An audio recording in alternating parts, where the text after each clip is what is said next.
Esta é a nossa segunda aula e hoje nós abordaremos sobre a estrutura de projetos e relatórios profissionais. Bom, mas qual o conceito, qual seria a definição de projeto? De acordo com o escritor Deslandes, que ele escreveu em 1996, ele diz que projeto, na verdade, é o quê? É um documento no qual se articula, ou seja, se argumenta e se organiza uma proposta de pesquisa, pautada aí nos aspectos que é a definição de um conjunto de recortes na realidade social, aí a gente delineia, define, né, o nosso público-alvo e também com base na cartografia das escolhas para abordar a realidade, pautado em 3 perguntinhas. O que, por que e como pesquisar? Complementando o que Deslandes falou, né, o que ele afirma, o que ele atesta, nós temos esse quadro, síntese aqui, muito interessante. É um quadro resumo que vai nortear um projeto. Então, ao longo da nossa carreira profissional, né, sempre nos depararemos com a necessidade de elaborar um projeto, seja um projeto de pesquisa, um projeto de extensão ou um projeto mais simples, né? Mas o que temos aqui nessa ilustração? Nós temos, na segunda coluna, nós temos todos os itens que compõem a estrutura de um projeto. Por exemplo, para a gente nortear, para a gente delinear e definir o problema ou a hipótese de um projeto de pesquisa, nós temos uma perguntinha-chave que vai facilitar a elaboração desse projeto. Então, a gente pergunta o quê? Exatamente o quê? Então, uma perguntinha, o quê, vai nortear a elaboração do nosso problema ou hipótese de uma proposta de pesquisa. O item objetivo, como que a gente vai desenhar? Então, fazendo a pergunta para quê ou quem? Então, aí a gente tem a resposta e define os objetivos da pesquisa.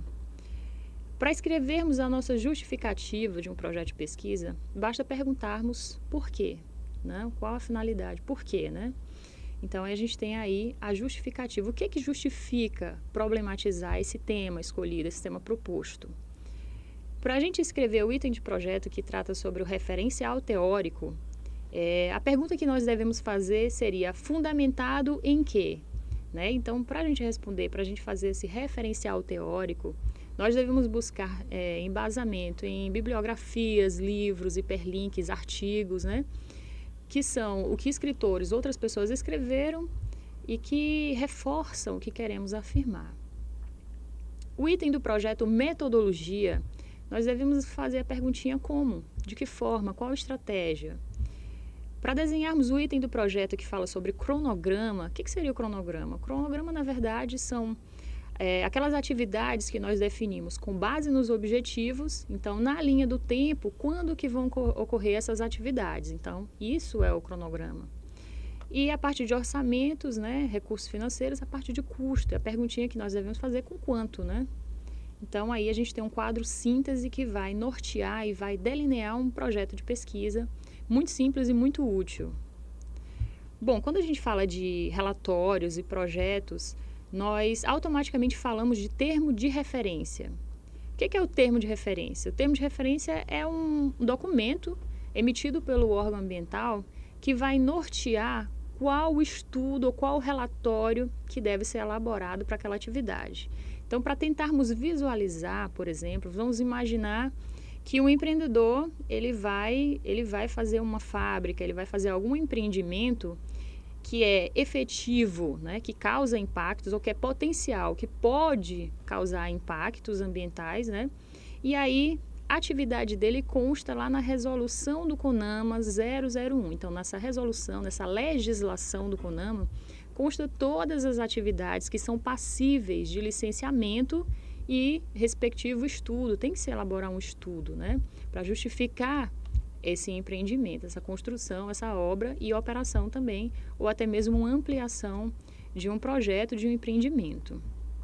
Tá? E no exemplo aqui, nós temos o estudo de impacto ambiental. Então, esse termo de referência, ele vai trazer a abrangência, né? Qual o tipo de estudo que aquela empresa vai ter que elaborar? É um estudo de impacto e o respectivo RIMA? É um plano de controle ambiental? Ou qual estudo? Então, exatamente o termo de referência ele vai nortear, ele vai dar abrangência para aquele empreendimento elaborar. Então, vamos imaginar que aí esse empreendedor, ele contrata consultores para fazer o projeto, né? E os consultores também para ir até o órgão ambiental, e lá o órgão vai nortear, dizer exatamente qual o estudo que é requerido, dependendo do tipo, do porte, da localização desse empreendimento. Ok? Então, do tamanho, né? Da abrangência desse empreendimento.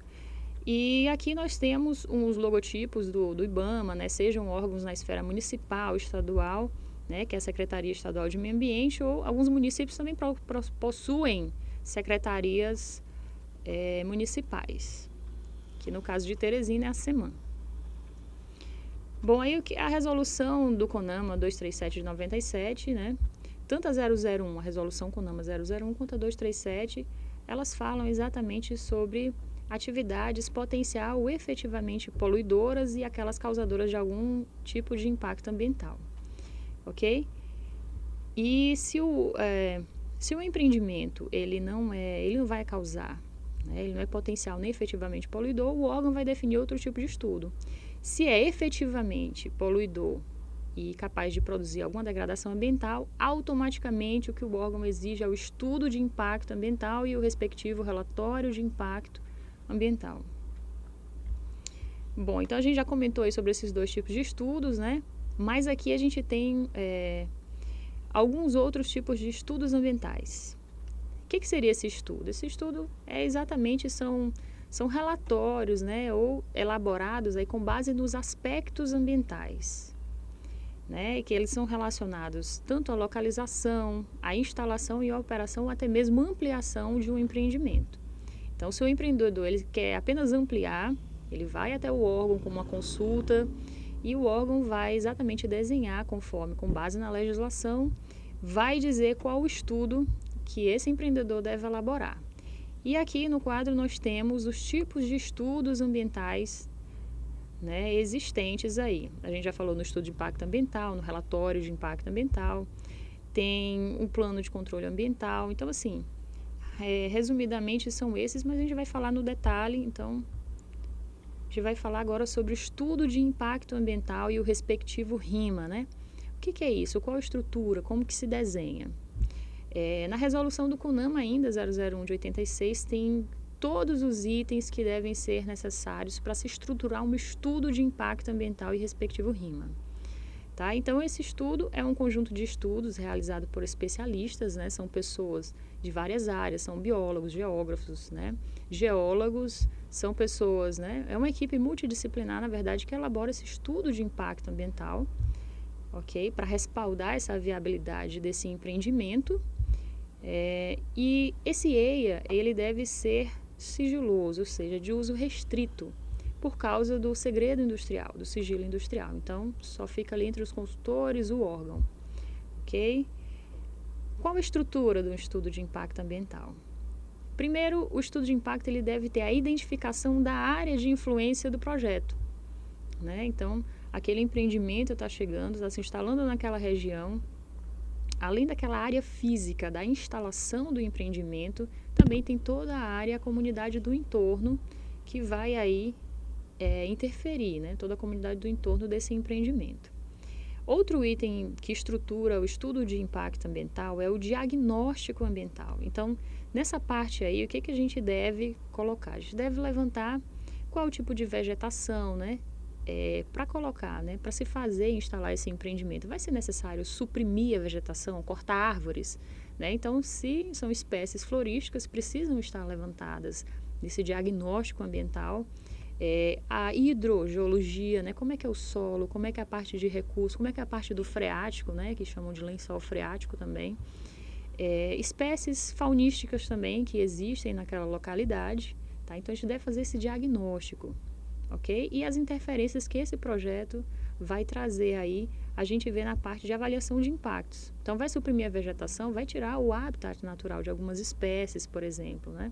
Qual outro tipo de impacto, né? Grandes resíduos, vai movimentar, tem movimentação de veículos, enfim. Então, vários impactos aí que a gente pode imaginar de um empreendimento que esteja se instalando, vai gerar aí, ok? Impactos ambientais. Outro item que estrutura o estudo de impacto ambiental são as medidas mitigadoras. O que são medidas mitigadoras? Mitigar é atenuar, é diminuir, é reduzir os impactos. Então, para cada impacto levantado, né, aqueles considerados significativos, né, aqueles, né, que são mais importantes, relevantes, deve-se definir aí uma medida para mitigar, para atenuar. Para a gente visualizar, para a gente imaginar, por exemplo, imaginemos o seguinte, que uma empresa esteja operando, né, que ela use, por exemplo, um óleo, né, no seu processo aí de produção. E ela usa esse óleo, né, no seu processo produtivo, queima esse óleo e esse óleo gera uma fuligem, né? A gente sabe que geram emissões gasosas, né? Então, para mitigar esse impacto, pode instalar, por exemplo, chaminés, pode fazer análise de emissão colorimétrica dessa fumaça para saber se essa fumaça atende ou não à legislação. Então, são tipos de controles, medidas que atenuam, que mitigam os impactos ambientais, tá? E também são controles que devem ficar permanentemente implementados na empresa. Bom, relatório de impacto ambiental, é o RIMA. O RIMA, ele, na verdade, ele vai refletir as conclusões do EIA. Então, o RIMA está sempre associado ao EIA. O estudo de impacto ambiental está sempre associado ao relatório de impacto ambiental, que é o RIMA. Ok? Não é exatamente um resumo do EIA, porque a estrutura dele é diferente, mas ele vai refletir as reflexões, as conclusões aí do EIA. O RIMA, ele é para a população, é para estar disponível, né? Então, ele deve ser feito em linguagem acessível. No RIMA, na estrutura do RIMA, deve ter a caracterização da qualidade futura ambiental daquela área. Como é que vai estar? Então, com a instalação desse empreendimento, como que vai ficar a qualidade ambiental? Ok? Deve ter também, um dos itens do RIMA, as alternativas tecnológicas. Tem outra tecnologia para usar? Alternativas locacionais. Esse empreendimento pode ser alocado em outro lugar, ok? Então, deve ter também essas alternativas tecnológicas e locacionais no RIMA. No RIMA deve ter o efeito esperado das medidas que irão mitigar, que irão atenuar os impactos. Qual é o efeito esperado, né? O que irá reduzir de impactos? Então, é essa reflexão aí que deve ter um item do RIMA também. No RIMA deve ter um programa de acompanhamento e de monitoramento dos impactos, ok? Então, para cada impacto levantado significativo, como a gente comentou, o mesmo item do EIA, deve-se ter uma medida aí mitigadora. E, por último, no RIMA deve ter as recomendações da alternativa mais favorável, né? Então, com base em tudo que a gente viu, qual a alternativa mais favorável aí que vai atestar a viabilidade ou não da instalação de um projeto. A gente fala de outro estudo ambiental, que é o Plano de Recuperação de Área Degradada, é o PRAD. O que é o PRAD? Ele está ligado à ciência da restauração ecológica. Vamos imaginar, a gente tem até ilustrações de grandes mineradoras. Vamos imaginar, por exemplo, aquela área que sofreu uma grande exploração de minérios, né? Então, ela ficou com as características mais ou menos assim, igual à ilustração, a imagem, a foto que está na tela. Bom, o PRAD, ele é um estudo que vai ajudar, né, a restaurar essa área. Mas o que significa restauração, né? Restaurar é restabelecer aquele ecossistema, né, que foi degradado, danificado ou destruído. E esse ecossistema recuperado, o que vai acontecer? Ele deve conter os recursos bióticos e abióticos para ele continuar o seu desenvolvimento sem o auxílio de subsídios adicionais. O plano de manejo. Plano de manejo, imaginemos que todas as unidades de conservação, que são parques, né, parques nacionais, enfim, são unidades de conservação, os zoológicos também, precisam de um plano de manejo. Nesse plano de manejo, precisa ter como que deve ser a dieta para aquela população faunística, né? A alimentação, o zoneamento funcional, qual a capacidade de visitação, qual o programa de educação ambiental que vai ter naquela unidade de conservação, né? E no caso de um zoológico, um plano de reprodução e dieta das espécies, né? Então, são essas as estruturas de um plano de manejo.